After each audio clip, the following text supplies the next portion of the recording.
Welcome to the Sonic Collective, a music podcast that explores a different album or musical concept each month, diving deep into its history, context, and impact on the music industry. Join our hosts, Alan, Scott, and Darren Scott, that's way too many Scotts, as they share their thoughts, insights, and personal connections to the music, inviting you, the listener, to discover new perspectives and appreciation for some of the greatest albums and music of all time.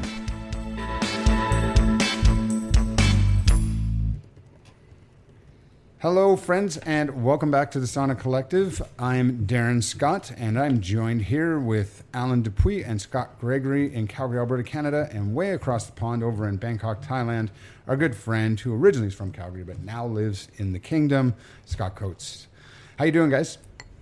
Good. Yo, what's up? Happy Canada. It's Canada. We are recording this on Canada Day, July 1st. It's awesome. Nice. So good for Canada. Canada. Yeah, it was just camping in the weekend. That was awesome. Yeah, it was a little cool, but yeah, we're getting like a little wet, cool weather here in Alberta, but it's the greenest and most beautiful I think I've ever seen it. It's pretty amazing. Needed. Wow. Yeah. Sweet. Anyway, with that, let's jump into it. So this round, in a round we have 4 members, so I guess it's 4 months. We do one show a month. So we decided to do a round. It was Scott Coates' idea to pick actually one album that influenced another, and he's going next here, and we actually had to ask him what he picked, but when we got the concept, we really liked it. So we're going to do these next 4 shows, and I am the first up. So as you saw, our pre-episode, I chose the Bad Brains album, Rock for Light, that came out in April of 1983, as an album that was highly influential and influenced Dave Grohl / of Nirvana and obviously Foo Fighters. So then I picked that Foo Fighters' initial album, written and completely all recorded with all instruments by Dave Grohl, was greatly influenced by Bad Brains' Rock for Light. So we got to listen to both albums throughout the month. We got to learn and try and discover why Dave Grohl cites this band as being so influential, and namely this album.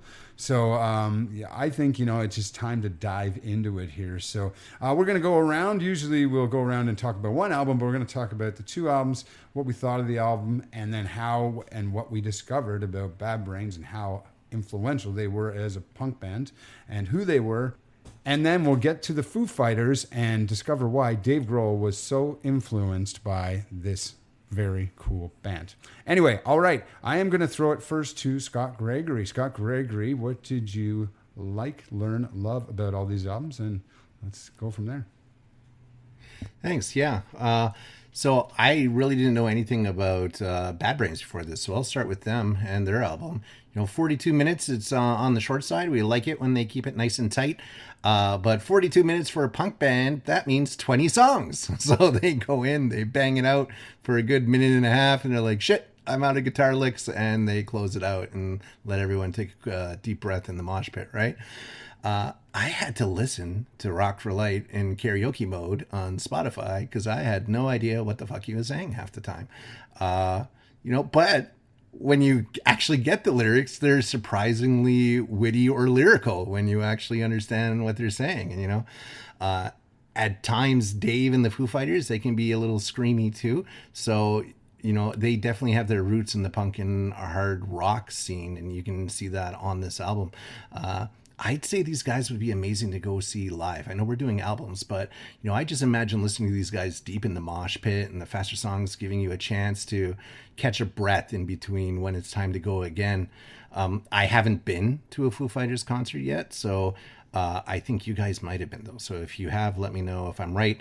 I've watched a good chunk of Foo Fighters concert footage, and they look like they're just built for live shows, too, from just that overt audience interaction that they get into with their set list to even like actually inviting people to. I can't stop watching them let people come play guitar with them on stage and how they nail it out of the park. But I Survive, like, where did this song came from? It blew my mind when that came on my headset there. And I had to pause and look them up on Wiki at that point, and I found out they're black. And they're also an accomplished reggae band. So it shattered this mental image that I had going in of them as like some Sid Vicious looking strung out heroin white guys. So you from didn't Newcastle. even have the context that this was a black band. You had no idea who they were. No Wow, clue. that's cool. Like I wanted to go in completely, like fresh on this. And I was like, what the hell happened here? Right. That's And cool. so that was a shock. And it was great. And, on reflection, it's not really that odd of a combination of punk and reggae, right? There's a lot of dissident sentiment, I should say, stick it to the man, do your own thing, but with reggae, it's like peace and love instead of eat your neighbor kind of stuff, right? So going back to my mosh pit comment, I don't know what happens in this playset when you go from FVK heavy punk and then, you line it up with the Meek. Right? Does everyone just kind of stop moshing for a second and like take a drag off some whatever we're going to recommend this month for weed? Do they split the show? I don't know. What a weird experience that must be. I would be so excited. But yeah, seeing the list of bands that cite them as influential when I did finally go and check them out, it's really not weird then to see, along with the Foo Fighters, there were bands like Rage Against the Machine, The Roots, and No Doubt, a ska band listed with them as strong influences. I'd never heard these guys before, but holy cow. So could I find a thread to the Foo Fighters between these two albums? First, let me say, and you mentioned this, Darren, I knew Dave could play like basically every instrument, but I didn't know he did play every instrument on this album, right? I'm sure you've got the history of this here, but I had no idea that the Foo Fighters, when he started, was literally him. And then when he got his contract, he was like, oh, hey, I better build a band then and get into it, right? So crazy talented guy. The albums, the length is similar as far as time, but the track count is way off between the two, 12 tracks versus like 20. And, I didn't know if I could draw a direct line between the two. I think that there was always like just this stopover in the grunge scene for me with Dave. And maybe that's me and not him, right? But I very much see the Foo Fighters as not post-punk so much as post-grunge, like the start of post-grunge, right? And I just think, just having been so deeply immersed and iconic in that grunge scene, and you look at just the abrupt end of that for Dave with Cobain's suicide, the depression that he fell into, a lot of bumps on the road in there. I see him more evolving out of those grunge roots than out of a heavier rock punk mix. But you can see the fingerprints all over it, right? So I'm very curious if you have more of a direct line. Like, I just feel there's another stop or two in between. But I don't know if that's necessarily, the salient to this exercise, right? I think you can go through a couple layers of influence and still see those seeds as they go. I think the easiest connection is that you can see Bad Brains very much in the punk tradition. We're doing their own thing, following their heart on the album in every direction. And at this point, Dave in his career was doing the same thing as well. He didn't need to feel beholden to pleasing anyone for any commercial reasons in his musical choices. He'd already made bank. He could work again with the top band if he wanted to, or he could just do his own thing, and he did. And to the point where he was, releasing it out not under his own name, right? To try and let it have its own wings and see how it performed on its own. So I don't think he really cared about commercial success from the very start and was just crafting from the heart, which I think is the strongest connection between the two. The lyrical stylings are a bit similar. Dave was trying to keep things short, simple. I think he said nonsensical at one point. I think the Bad Brains also keep it short and snappy, but I think they are a little bit more political and confrontational in their lyrics. But both, I think, albums are still secondary to the energy of the instruments, and they really want that hard sound coming out in front of the lyrics instead of the other way around. Not a lot of songs on the radio sounded like Foo Fighters when it first came out, if I remember right. I can see this album filling a similar space to Rock for Light and inspiring new generations in that moment in the 90s, trying to break free of all the, I'll call it non-post music scenes of the late 80s and 90s, right? Seemed like everything got thrown on its ear. And I was coming to this, again, very curious about you guys at Unearthed and the links that you'd found in it. Scott, Darren, you are much more versed in the punk side of things than I am, and our giant Foo Fighter fans. I want to leave a lot of time for you two and get some education myself. I'll just put out this one little thought into your brain. I don't think, if I can't draw a line from either, from Bad Brains to Nirvana or even Foo Fighters myself very well, I think if you didn't have Dave Grohl and Bad Brains, you don't get the presidents of the United States. And they're one of my favorite bands. So that's a little bonus link.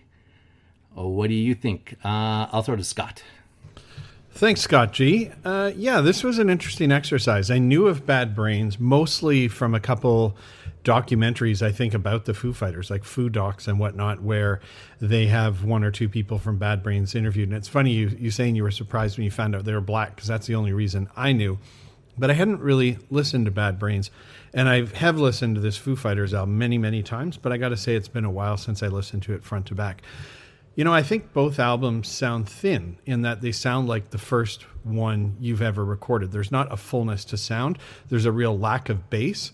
So it kind of focuses on kind of the treble type sounds and instruments in both albums, which to me are those signs of a band's first release, not a lot of money in the studio and just ripping it, going quick with it. I'd be curious if Dave Grohl consciously went for these origins in the recording, or it was just something that came out naturally from it, right? Because there is an indie recording sound and feel to both these releases on my side. Again, not much bass there, just guitar. It all feels a bit fast, not entirely ready or rehearsed, more like a live recording, which I guess is what a lot of punk bands, particularly Bad Brains, go for, is just that live kind of sound, right? So I was knocked out that this album by Bad Brains was produced by Rick Ocasek of the Cars. Like, how the hell did Rick Ocasek end up working with Bad Brains? That's a bit of an interesting one. I had a good laugh on Destroy Babylon when there was a recorder in the background. That's super funny. I'm not a big punk guy. I find like any punk band, there's a couple tracks I dig, but then it's just kind of sounds like the same. But I'll say this one was much better than most punk albums in that I managed to get through the whole album pretty well. And that's probably because maybe the reggae too. I actually, the first time I put this on, I thought iTunes had skipped to another album somehow. And I pulled it out of my pocket and I was like, hang on, this is still Bad Brains. And I literally went back, I closed it, I opened it again and started playing. I realized, oh no, there are reggae tracks on here. Like, what a strange oscillation between punk and reggae. I mean, I think I dig the reggae a bit more. Reggae's pretty same by songs, but it was groovy, right? Band in DC also stood out, has a bit more of a distinct sound and groove to it. So I found, their sound pretty good. The variety between the punk songs, particularly, they didn't all sound the same. And there was that kind of, again, treble favored sound to it that I heard on both. Now, when I look at the Foo Fighters, I mean, this was 95 release. Bad Brains was 83, so 12 years separated. Can't help wondering, looking at the cover of this album now, if it was influenced, and it's a nod to Naked Raygun. I think Naked Raygun was one of Dave Grohl's kind of influential bands, and they have the pistol on the front. That kind of struck me. The bass is low on this album. Like, the whole album is treble focused. Again, I keep saying that, right? But it sounds treble focused. It seems to me like a bridge between Dave and what the band would eventually become, because when I listen to The Color and the Shape onwards, their second albums onwards, there's a heck of a lot more fullness to the production on those, right? Like, clearly more money, but just there's more given to the drums, there's more given to the bass, whereas this really, feels like exactly what it is, a guy in the studio on his own, trucking away. But then there are foreshadows of what they'll become. There's some real melodic ones in Big Me. Like, I think that was my first exposure. Big Me, it's kind of soulful. It's, you could skip down the road to it almost. And the video's hilarious with the Mentos, right? So it is really a precursor to their career. I'll stick around. Really reminded me of a refined Bad Brains sort of track. Perhaps I was thinking too much about it. And Watershed and Weenie Beanie, I was like, I now that I've listened to Bad Brains, I can kind of hear a lot of Bad Brains in this, right? It's pretty neat that Grohl recorded this in 5 to 6 days. I've read both, but I mean, that's pretty quick, right? I've listened to this album many times more in the past, never really considered it punk influence, but now that Darren's brought this out, maybe it's the power of suggestion, but it does sound immature. It sounds raw, and I think it has that punk album sound. So I think there is a pretty neat connection here. And Scott, I had something written down that you said the exact same thing. These are two albums where they don't give a fuck, like meaning the punk band, they don't give a fuck if it sells 1 million copies. They just want to get it out. And I don't think Dave Grohl gave a fuck. And in fact, he called it Foo Fighters in an attempt that people wouldn't know it was Dave Grohl. So these are two albums put out by people who don't give a fuck. So yeah, I enjoyed them both. I thought there was some good ties, good similarities through them, and a real interesting pick. Darren, over to you, Alan. Thanks, guys. Yeah, I don't know. I feel like a bit of a poser here because I don't think I had ever heard of Bad Brains up until this month. And yet I have gone on record many times as saying that Nirvana was one of my favorite bands when I was young. And, you know, I've always loved and respected Dave Grohl and the Foo Fighters. So, yeah, kind of a blind spot for me. I'm not a big fan of punk or hardcore music in general, though, so I don't know that Bad Brains would have naturally come across my field of view. But it's been a very interesting listening experience exploring their album Rock for Light this month. What's particularly interesting to me is their weird blending of reggae style music and this hardcore punk rock, which, I mean, that's super unique, and especially from a band that got their start back in the early 80s. That's such a unique flavor that I don't think had ever really been done before. Like Scott Gregory said as well, I'm on the same page as you, man. Like, I didn't know this was a band full of black dudes. So that kind of makes them a lot cooler when you think about it, because, like, when you look at the stereotypical punk rock scene, you tend to think of skinny, sort of weirdly dressed, spiky-haired white guys, not necessarily, you know, cool reggae-influenced black dudes. So, I don't know. And by contrast, you know, well, I guess I have nothing to contrast yet. I don't know that I necessarily liked the Bad Brains album. However, I do feel a little more enriched for having listened to it and explored this band that turned out to have such an influence on musicians that in turn had a very defining role in establishing my own musical taste. And so by contrast, the Foo Fighters album sounds a lot different to me. Like, my favorite aspect of the Foo's album is that, by and large, it's Dave Grohl's solo project. I mean, he wrote and recorded virtually every part on every song, which is absolutely amazing, and he did it in like a week or whatever. So it's a testament to his skills as a musician. Obviously, he had higher aspirations than simply being known as, you know, the former drummer of one of the world's biggest rock bands.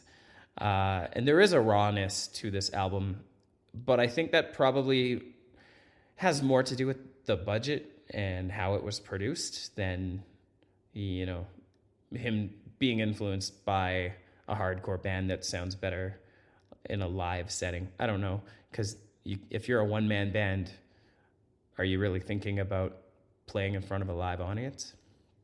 Anyway, I don't know. I had a hard time trying to find the parallels between Bad Brains and the Foo Fighters, aside from some of the drum licks, which I kind of noticed.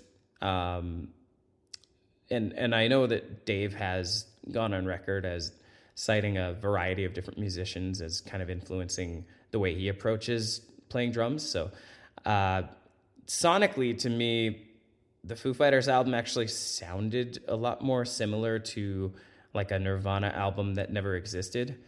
Scott Gregory said it feels more like a post-grunge album, and that kind of resonates with me a little bit.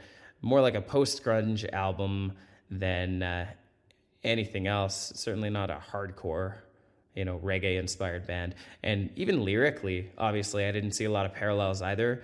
I mean, Bad Brains is from Washington, D.C., so their lyrics are pretty political at times, and obviously they're also approaching it from that sort of like Jamaican, like there's a lot of reggae inspired lingo, and that's certainly missing from the Foo Fighters. So yeah, all in all, it's been an interesting month to kind of go down these deep dives into two albums that I think warrant a lot more attention than they get. Yeah, I don't know. Back over to you, Darren. Thanks, Alan. Yeah, interesting takes, guys. Bad Brains and Foo Fighters, definitely different sounding albums than each other too. So it's funny. I think if people just listen to them, be like, why is this one so influential on the other? But I don't think it's even so much as the direct tie as just he took bits. And even if I think of like how the Foo Fighters, obviously Dave Grohl known for pounding those drums with Nirvana and being that real like hard hitting drummer. And some drummers will sit in the pocket and hold a beat, and some drummers drive the band and the beat. And these bands with Dave Grohl and Earl Hudson is his name from Bad Brains, were both very much that style. And I think he literally credits Earl, and even the classic Nirvana, like Smells Like Teen Spirit, like that drum lick, he's just like, that was Earl Hudson. He's like, I literally go listen to this song. He does it in there. And so there you go. Like one of the drum licks from the Bad Brains is literally that lick and Smells Like Teen Spirit. So, directly related. And I think the one thing, and Scott Gregory, you said it a couple times, but Bad Brains was meant to be seen live. It's very much that type of band. And I was saying none of us have seen the Grateful Dead, but you've always heard that. You can't just really listen to a Grateful Dead album and get that experience. You have to see them live. And this band was known for their live show just being out of control, high energy. You mentioned a lot of people that were influenced, but I know Henry Rollins went from LA, heard about this band, traveled out there, saw him, and he's just like, that was the craziest, most intense. He just said he tried to then emulate, because he was known as that kind of performer with Black Flag and his own band. But, so like, you can just see that influence. And these guys were talented musicians, Bad Brains. So I did say, so it's Paul and Earl Hudson. Paul Hudson, the lead singer, went by HR, Human Rights it stood for. And there's Dr. No, Gary Miller was his name.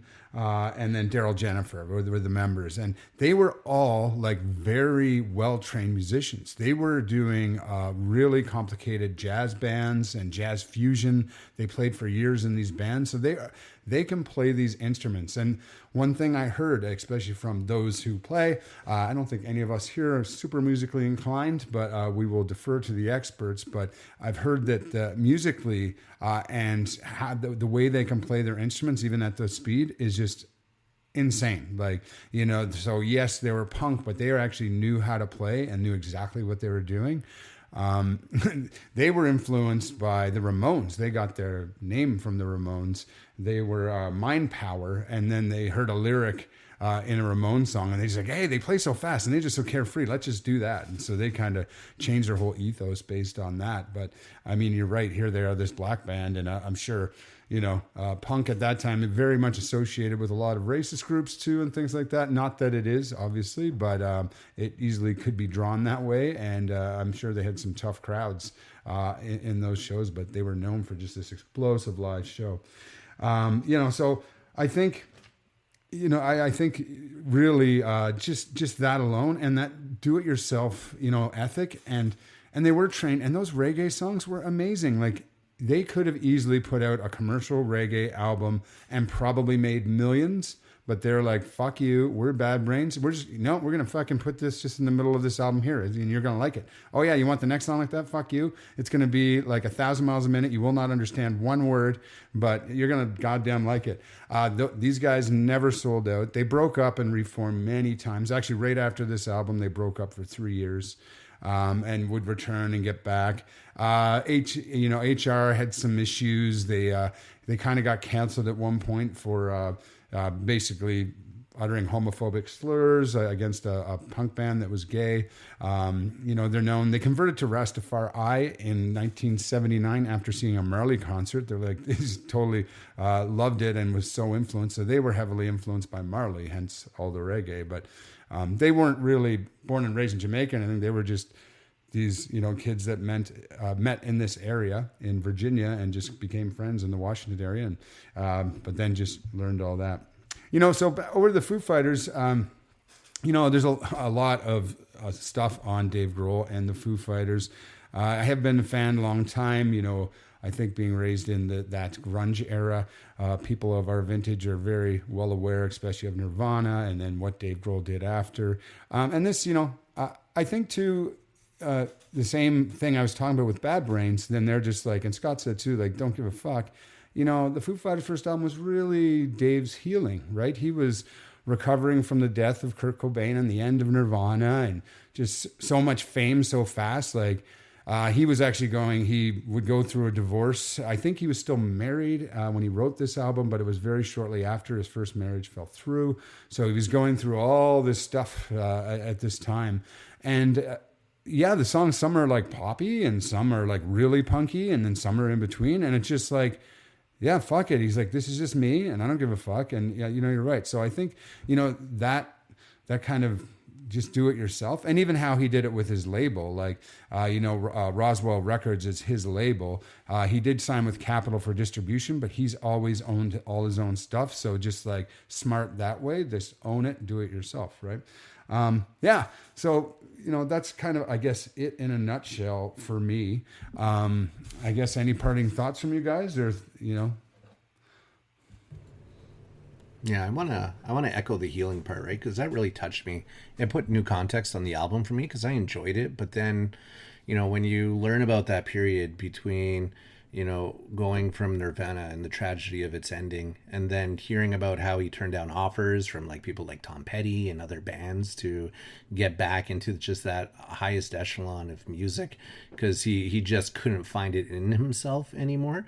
To be able to heal yourself, through music as a musician, I think that is the most amazing part of that album to me because Dave Grohl as a person, you see, how he treats everyone in the scene around him and his professionalism and then the heart that he carries forward. I think the real tragedy would be if he never entered back into the music scene as either a producer or a musician or anyone like that. So that to me is the most special thing about that album is that it allowed him to carry forward. Yeah, I think it's pretty cool too. It's like seeing an actor that's really famous now and you watch an old movie and you go, hang on, oh, they were in that movie 15 years ago.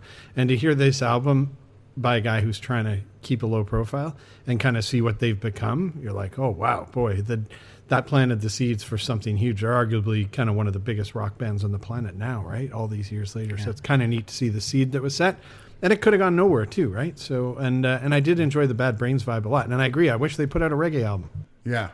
It was really interesting. And I found, especially that Foo Fighters album, like you, Scott, like I own it. I, listened to it, but it'd been a long time since I went back and actually listened to it. And I just had memories of it being like, oh, I remember it's a little poppy. And I didn't remember it super well. So when really listening to the beginning then, it's actually quite good. And some of those songs are pretty punky and driving, right? Like it's a well done album. Yeah. All right. Well, Scott, you're up next. We did just post your pick. This is July 1st. This episode probably going to be up a day after that. Apologies to those waiting. But Scott, what did you pick? You might as well say it here. I've picked two albums I really, really love. Is the Black Crowes' Southern Harmony Musical Companion. It's their second album.